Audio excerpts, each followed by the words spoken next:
Hello there. I hope you guys are doing fantastic today. This is Max here on November the 8th. How things are going, Bunny? How things are going, Darrell? They're going really well. It's They're been going well. Thank you for having me. Fantastic. So this is another series of live streams about the upcoming election at the AGM that's going to be held during the AGM for the UCP from November 28 to November 30. So today we have our candidate, our second candidate for who's running for president for the United Conservative Party of Alberta, and that is our friend and also member as well. We're all friends, by the way. Just saying, we said friends. We're all friends here. Darrell Komick. So thanks for staying with us today. And we're also going to go through the interviews. And thanks for being with us today. So talk about yourself. Who are you? For those of you who don't know you, just talk about yourself, what you're doing, who are you, what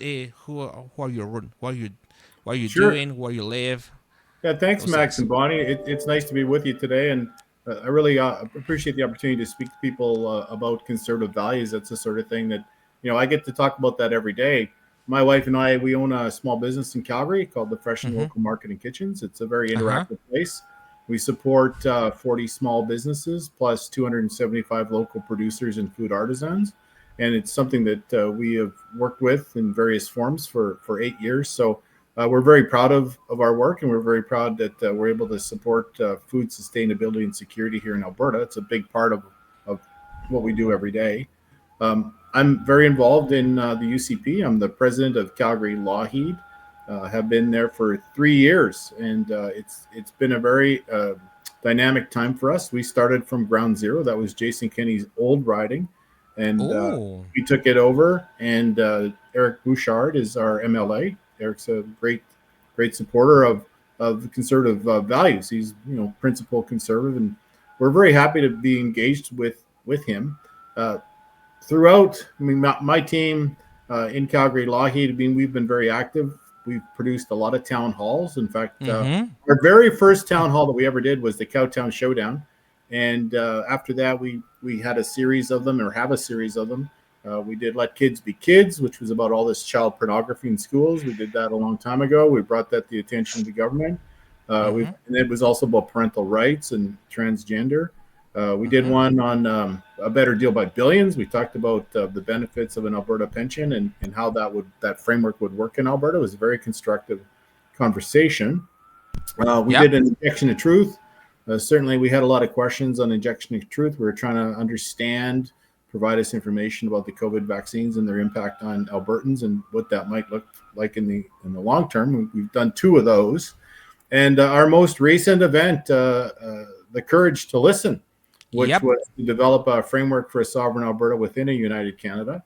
And that was a very enlightening town hall because we were able Mm-hmm. to go across the spectrum of views and positions. It wasn't just people that were like, let's go tomorrow as an independent country. We had people that said, look, there's ways of working within the system, and therefore we should look at all the possibilities. So the output of that was actually an 81-page book that was published on our website at couragetolisten.ca, and it gives an entire framework for Alberta to be sovereign within Canada, or the steps to be sovereign and then to be sovereign as an independent nation. So we Mm-hmm. kind of gave people all the options and really trying to encourage discussion.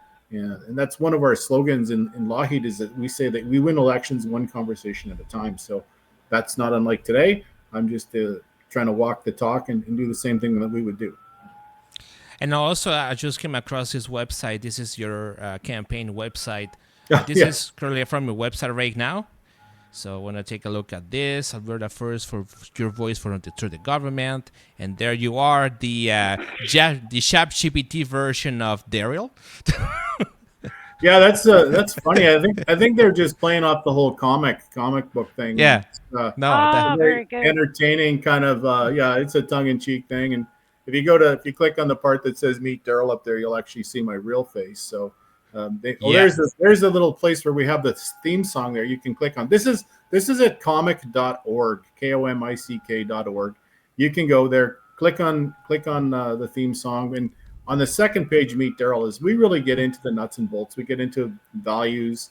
We get into that's just a few campaign positions that we want to talk about, and more importantly, we get into me, and so people can understand where I come from under Meet Darrell at the top there. So we try to put it out there in a way. I am not an active social media user. One of the reasons why is I find there's a lot of keyboard warriors, and they can say a lot from home, but they don't really have much to say in person or anything to add Mm-hmm. to the conversation to make it constructive. I mean, if Yeah. you're going to disagree, fabulous, base it on some facts, but uh, drifting opinion is not sufficient.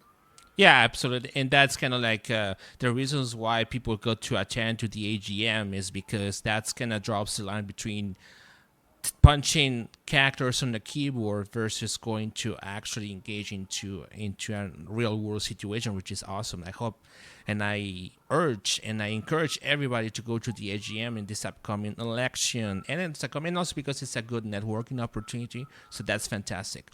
All right, let's go to the If I questions. may, Max, just a Sure. second, Max, if I may, can you hear a background noise? Is that from the website that is No, open? it Can you is. hear a background noise? I'm gonna stop sharing the website. No, I can't hear a background noise. No. You can't hear it? I don't know Okay, where. it might just be my computer then, perhaps. Um, I'm glad you can't hear it. yeah, Okay. Is that's it fine. singing? Bonnie, is it singing to you? A little bit, Okay. Uh, okay, that's good. All maybe, right. maybe, maybe I need some Anyways, sleep. no, I can tell you it's definitely not on my side. Anyways, let's Okay. continue.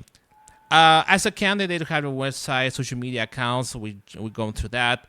Next question: are you currently working for the government of Alberta, or if not, if are you currently working for a sitting MLA or a specific department or ministry?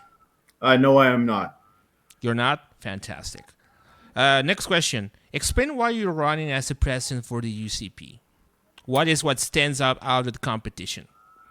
Well, I kind of have four points that I like to make with everybody. I think that the first one is I think that it's really important to have party unity. I mean, I feel like I'm on a bit of a rescue mission for party unity to bring it together. We have a very large party. It's very diverse, but I think that there is a strong grassroots section that feels underrepresented or not heard, and we need to tap into that and bring it all together because we all have the same conservative values, right? Faith, family, freedom, free enterprise, fiscal accountability. And of course, because we're entrepreneurs, we generate the most money to give to charity. So charity and giving is a big part of who we are. The second reason is that, look, I'm a very member centric kind of person. Like that, I think when we look at having a party, this role of president represents the members and not every individual members, but the members as an entity. And, we need a strong voice to government. But like, that's one of the challenges you get. You get a lot of ridings that don't have an MLA. You get a lot of situations where the party doesn't feel that it's heard with caucus. And Mm-hmm. so it's really essential that we're member centric. And to me, like, I look at it this way: there's all this recall legislation that's going on right now. It's being abused based on Oh ideology. yeah, But absolutely. if we actually had encouraged or do encourage CAs, constituency associations, to be engaged with their communities and their MLAs, and their MLAs to engage with the CAs, 52 weeks a year, 4 years in between the election cycles.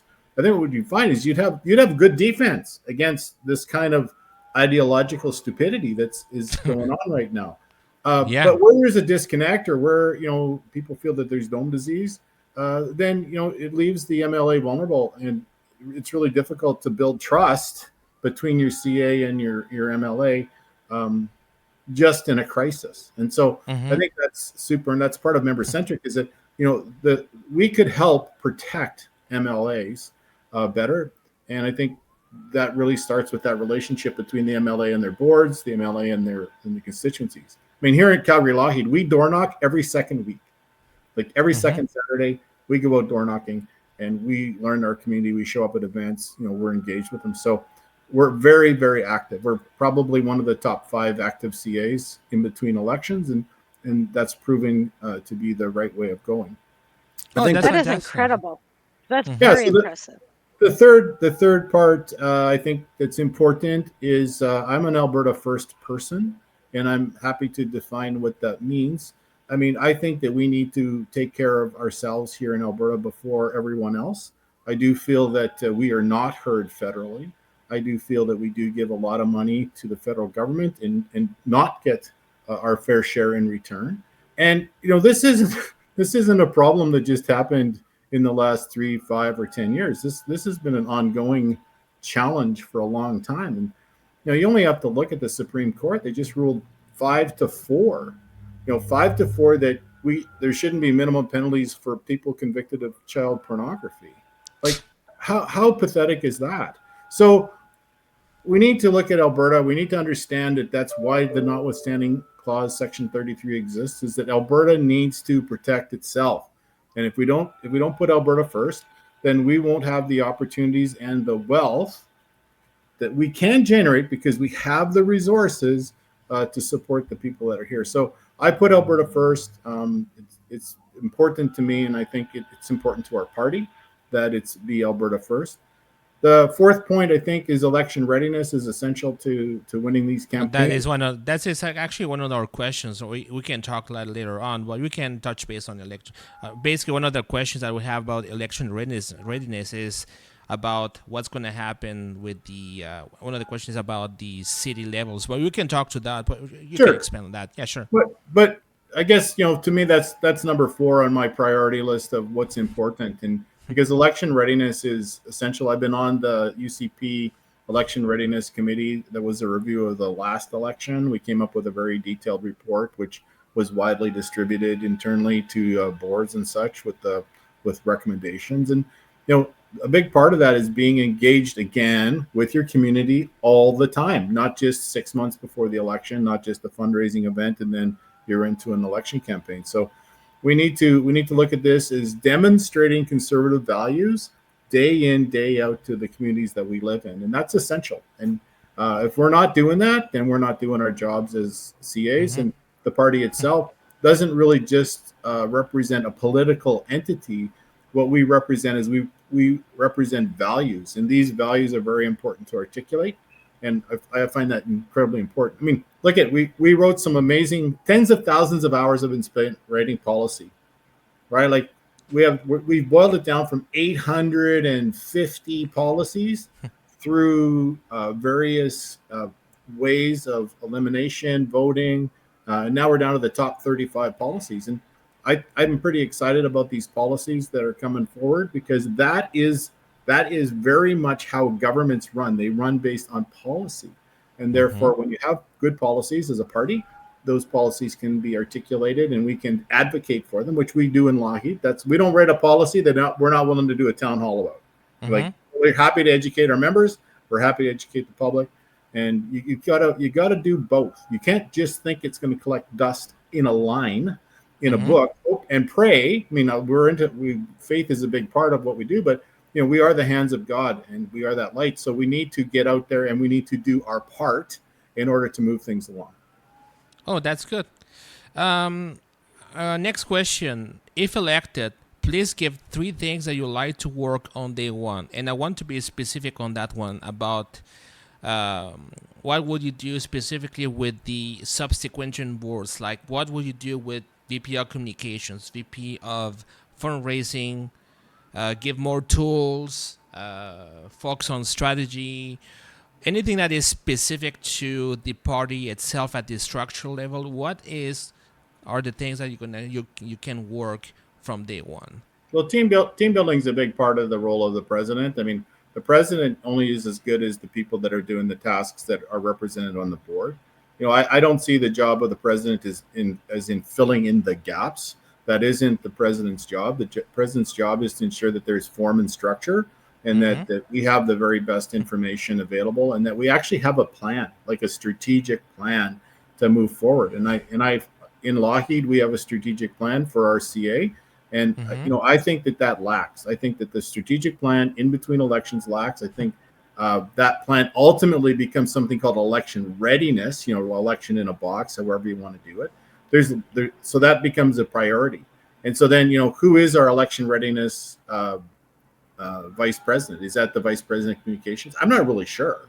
I mean, somebody has to be the point person on that because there's a lot of heavy lifting to do. So I think a strategic plan is very important. And I'm not talking something that's going to take months and months and months of consultation. I mean, we have a lot of expertise within the party. We have the executive director, we have staff, we have CA presidents that should know. If they don't know, then we're going to have to tell them what they do need to look for. And we will be as strong in the next election as our members are. And our members are driven by the CAs. That's how it works. So where we have strong CAs, we have a great chance of winning. Where we have weak CAs, that becomes much more difficult. So I think that's probably two of the points right there. And I think the third one, obviously, is I feel that there is a very large gap between caucus and the party. And that's just my impression of it. I know it's shared by many people. And I don't really have a solution for that. I mean, I don't have an answer to fixing that. But I think that in order to find a solution, we need to have some really honest conversations with people and just understand what direction we're rowing in. Interesting question. So the next question. This is your question, Bunny. This is your question. With around the legislative candidate nominations coming up in 2026, what are your suggestions to make sure that this election process is a fair and transparent process? Yeah, this is really a critical part, is selecting the right candidates. I think that we have to understand that our candidates need to be committed to conservative values. Why is it that we capitulate as a party to be liberal and to be socialist? And we have these values, they're defined, they're really strong. And so I really think that we need to have fair nomination processes out there so that each CA can find the best candidates to run. I mean, if there is only one, if that's how it works out in the CA, that's fine. But it has to be open that people can challenge the incumbent that's there if that's necessary. I'm not the free pass guy. I think everyone is willing to earn their position as a MLA. But more importantly, I think that the actual candidates themselves need to be committed to Alberta. They need to be committed to the values that are defined by the policies of our party. And they just can't have their own agendas and then want to be a candidate. That doesn't really work with me. And so I'm going to be very firm on this particular point because I think that win or lose, I will advocate for the best possible candidates representing the most conservative values that we have and that of our party. That's good. Bonnie, does that answer the question for you? I think we lost her. Bunny? Sorry. Bunny, I you was there? muted. Sorry. Yeah, I was muted. Sorry. No worries. What I would like to add and what I'm looking for is having fair and open appeals processes if a candidate is disqualified.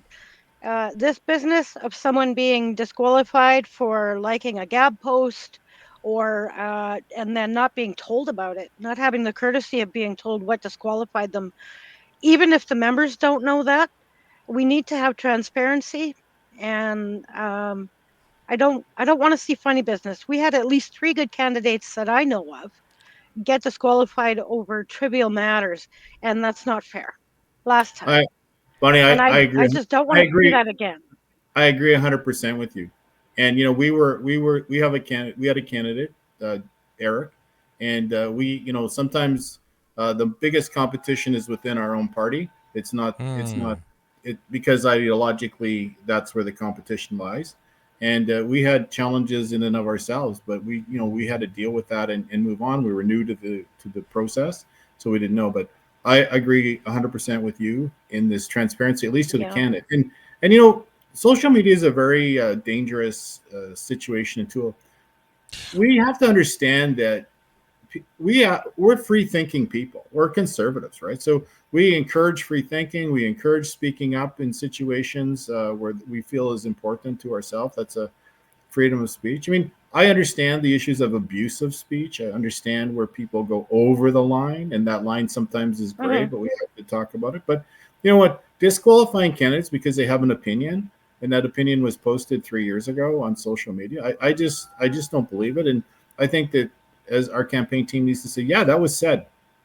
Yes, we did, and it did say that, but either they learn from it or they still feel that, or maybe what they said actually defines the conservative values to which we believe in, and it just sounds offensive if someone wants to take it out of context. So, I'm not a big person to throw someone under the bus just because they've spoke up or they've disagreed with me or somebody else. I think we have to be objective about that, and Hmm. I'm looking forward to that particular part of the process, almost as much as I'm looking forward to working with the 87 CA presidents and, of course, the leader to have a strong and united party. For sure. For sure. So, Good. It's a good question though, because a lot of people gloss over that, but that is mhm. making sure that those candidates are really reflective and that they're good people. I know there was a situation in Central Alberta. There was two in Southern Alberta, so it's not like it just happened. I'm actually there's been two in Central Alberta, and there's been two in Southern Alberta that I know of. So I'm sure there was others. Oh yeah, absolutely. Yeah. And I'm not even the Oh, guy in the know. Like I'm not the guy that should know that, but I do know that. yeah, because a lot of context. It happens every time. We All talk a right. lot. Yeah. Yeah, absolutely. Um, next question. Election readiness. I think we talk a lot about it, but that's not my questions here. Election readiness. The provincial elections in 2027. What is your overall strategy to make sure that the UCP ensures a victory in the upcoming election, and especially in the urban areas like Calgary and Edmonton? Well, I think the strength of our party lies in the values that we have and that we need to articulate and be conservative. And that works in the city as well as it works in rural Alberta. There is no urban rural divide based on the values of the party. It's not like the values are different in Calgary or different in Edmonton and they're different in Marwayne, Alberta. It's not like that. We make it that way because often we think, well, if we want to appeal to somebody in a riding that is left leaning, that we have to be more left. But if we can go identify the voters, that's essential to winning. Is you go into your riding, you identify your vote, and you get those people out to vote. So that might Hmm. take you 2 years to identify who your people are, and then you need 2 years. If you're trying to do all of that in 30 days, that's a losing proposition. It's an Absolutely. ongoing process, isn't it? I Yeah. agree, and the system needs to be easy to use. It needs to be the sort of thing that we can work with. That it's easy for our volunteers to work with. And look, we need to validate volunteerism. I mean, the one thing we have inside of our party is a lot of amazing people, Oh smart yeah. people. People willing to work long hours just for values, and we need to make sure that we're validating those people. And we need to, not. And sometimes to validate people, you have to say no. It's not just a matter of just saying yes. And because inconsistencies will occur because we have an infinite number of personalities, and you can't just relate to everybody on their level or my level or whatever level it's going to be. The Like I said, I think earlier, the ground game is where we win. Having good policies of a party is where we win. Having a government that supports those policies of our values, that's where we win. And Hmm. we want to encourage conservative voters off the couch because how do conservatives lose? Conservatives lose because our voters don't come out to vote. It's not that Mm-hmm. they vote for the other side. It's just that they stay home. In the last election, 110,000 conservative voters that were identified, they didn't come out. So why didn't they come out? Did we not talk to them? Did we not go see them? Did whatever it was? So I think that's essential. Max, may I ask a question? I have a follow-up question for that. What was your Yeah. voter turnout in your riding, Darrell? Was your voter turnout higher because your conservative citizens there were better informed? Do you You know, think? Bonnie, I hate to tell you this. I don't exactly know what the turnout was, I think our turnout was probably fairly average, but we did know Okay. where the voters were, and we went and we got them. And we identified them. We knew where they were. We almost knew how many votes we had before the election occurred. And I think Right. that's how the opposition wins, right? They know they have X Mm-hmm. number of union members in your constituency. Mm-hmm. They they know what that percentage is based on data, and then Yep. that's how they attack. So we need to be as organized as the opposition, except we need to be smarter than the opposition, and that means Absolutely. being proud to be conservative and to know, Bonnie, you're in Pinoca. I know where you are. I'm going to make sure you have a ride to get to the polling station. And you say, thank you, Darrell, I'm coming. Right. And I said, Bonnie, is anyone else in your building or in your neighbor? Do they need a ride to come to the polling station? You go, well, yeah. Do we really care? I mean, we want them to vote conservative, but more importantly, we want them to participate in the process. Oh And yeah. Yeah. that's how we do it. Excellent. Next question. There are changes in the electoral boundaries in Alberta. To the best of your knowledge, what are the implications of such changes and how this will affect the upcoming elections? I don't know that we know how they're going to affect the upcoming election quite yet, and I don't think that they're final till they're final. I mean, there are boundary changes. I've seen them. Everyone's seen them. They're public to look at. Many of them look to be like wildly. Uh, I mean, I'll give you one example. So in Calgary, they added a constituency in downtown Calgary called Confluence. Okay, where that's used to be Fort Calgary. The growth in Calgary has happened in the southeast of Calgary. Like many of those CAs are right past the maximum number of people that can be in a boundary area. Yet the committee itself, boundary commission, says, "Oh no, we're going to plop a new one downtown Calgary." Well, that makes no sense at all. And I think that there's going to have to be a lot of challenges to this, and I just know my specific area, the changes that happen there, and I go like, what? I don't have no idea what you guys are thinking when you did this. Like you've split up communities, you're disconnected. I mean, there's topography, there's major roadways, there's so many things that in the way that the boundary commission did it. It's almost as if the boundary commission wrote those new boundaries to support the socialists. Like it looked to Yeah. me, much of it looks that way, and I don't understand how that got to be. Fortunately, there's an appeal process. We're going through it, and I think we need to do so. Could the impact be significant? Yeah, I think the impact could be significant, particularly given how they appear. And every conservative in the province should be upset. I think in Grand Prairie, they lost the riding up there. Is Um, it? Dan Williams, they wrote his right out. So that's something that we have to look at. Oh, that's aggravating. Didn't know that. That was that That was bad. St. Clair. St. Clair's No, writing. no, no. Dan Williams as well. Oh, that's gonna be a That's challenge. Yes, and nasty. Scott Sinclair's as well. So that's another one. Okay. Oh, that's okay. Next question. If elected, how would you like to strengthen the relationship between the local CAs and the provincial board? Well, I think there's been a lot of groundwork done. There's a lot of communications tools that have come out in the last year. Samantha's really done a Mhm. great job. There's a hub of information there that people can work with. They've got some weekly communication tools that you have to work with your CAs. I think that strength between the board and the CAs, on the provincial board, there's regional directors, there's the secretary, there's the communications, there's membership, there's fundraising, there's the president. I think there's secretary. I think all of those groups should have their own shadow and parallel council to talk. So we do have a president's council. We try to meet once a month. The premier often is on the call. But I think it should work too with membership. It should work with secretaries. So the sharing of that intelligence that we have across and the experience.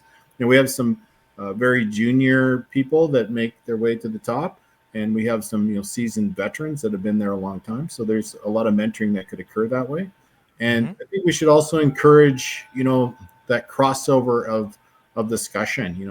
we should try to share bread with each other a little more often than we do, and just maybe go bowling, have some fun. It's just a matter of having that sense of community and participation, and not just being isolated. Because uh, being conservative in Alberta at times, particularly if you're in a urban riding downtown, you feel pretty isolated. So I think we need Yeah. to work on that. And I got to say that there's a team, Stewart, whose membership in Calgary Elbow. He's working really hard at trying to create that culture of engagement and talking, and it's really encouraging to see, and we can do it.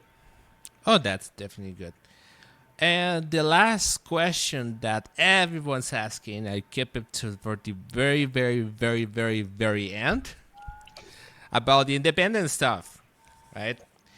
There's some shatters. There was some shatter amongst UCP members about the referendum vote on Alberta independence. If elected as president, what is your commitment towards UCP members given the divergence of opinion? Well, there's a lot of opinion, but how much fact do we have? Like, do we have the courage to listen? I mean, I'm the guy that actually helped work and create an entire town hall on this topic so that people could be better informed. Mm-hmm. Um, and I think being informed helps people make a judgment about it, as opposed to, again, I'm going back to just social media. This is not the best place to find facts, but we should really want to seek out the answers to the questions. And what gives Alberta the most leverage against Ottawa? And I think that's the ultimate question, right? To negotiate for the betterment, and how do we put Alberta first? So I'm the guy that would be encouraging the discussion, to understand and learn. And my opinion of independence doesn't really matter as the president, but my role as the person to facilitate the discussion is essential. And this was actually really the trigger point for me. I saw the report, and I understand what happened, or I see what happened. I don't understand why it happened, but I think that conservatives are willing to have a conversation. And someone says, well, that'll paint the UCP as a separatist party. I don't know. There's all kinds of people, and we have all kinds of views on stuff. I don't think it also doesn't say that I'm just pro one way or pro the other. I want to know, I want to learn, I want to understand. So I want other people to know. Like, I might feel myself I'm more informed about the topic, but I think there's a lot of people out there who just don't know, and they Mhm. haven't had the opportunity Mm-hmm. to ask someone who could actually tell them a fact in person, and by telling that fact, that they would become better informed on what's being said. So I think that opportunity needs to occur, and I'm Are you fine with are you it. referring to the Janet Brown report that said 60% or so of UCP members favor sovereignty, or are you referring to a different report? I'm not I really might have missed referring that. to I'm not referring to a report at all, Bonnie. What I'm referring to, the fact is, I think that Oh, a lot of people. I mean, we've done our own research. We've done our own technical pieces to find out where people are at about having the discussion. And I think that more than 65% of conservatives want to have the discussion because they're bombarded with the reality. I mean, the premier went around, she did the Alberta Next panel. Was that about sovereignty? Was that about strengthening Alberta? Was that about putting Alberta first? Yeah, 100%. That was all about putting Alberta first. So I think you see it there. right. But people ask the question about, well, do you feel as if we should separate from Canada? I don't know the answer to the question yet. I certainly have an opinion, but Yeah. that opinion needs to be based on some fact. I do know that we send $70 billion to Ottawa, and you know we don't get $70 billion in benefits. So what is the value? What does Canada bring to the table? What does Alberta bring to the table as a country and as a province? So let's have a look at it. Let's have the conversation. Let's not just leave these elephants in the room all the time to the point where they fester. Because when they festering really creates disunity within your organization. And kicking the can on important topics is creating disunity. So if we keep kicking the can, we're going to be more separate than we are together. Whereas if we say, look, we addressed that issue, we talked about it. I think we understand the lay of the land. You know, we see this with the Alberta pension plan, the same thing, right? Government starts out strong, backs off, in my opinion, does a poor consultation with pensioners or people who pay into the pension. A bunch of garbage is dumped into the conversation, and then it gets into paralysis. Now, after some hard work and some educating of people, they go, "Wow, really? It makes sense that if Alberta's putting 9 billion in, and our seniors only get 6 billion out, where's the 3 billion? Like where is this money that's supposed to go to Alberta?" And this is a good question because that money actually there for us to call on? And if we call on it now, can I have it? And I think in the last budget here, the federal budget, they actually made some reference to leveraging and using the pension fund as collateral against the debt of the country. That doesn't sound right. Yeah. That doesn't sound right for pensioners. So, No. Yeah. can we give pensioners more money with an Alberta pension plan? Probably.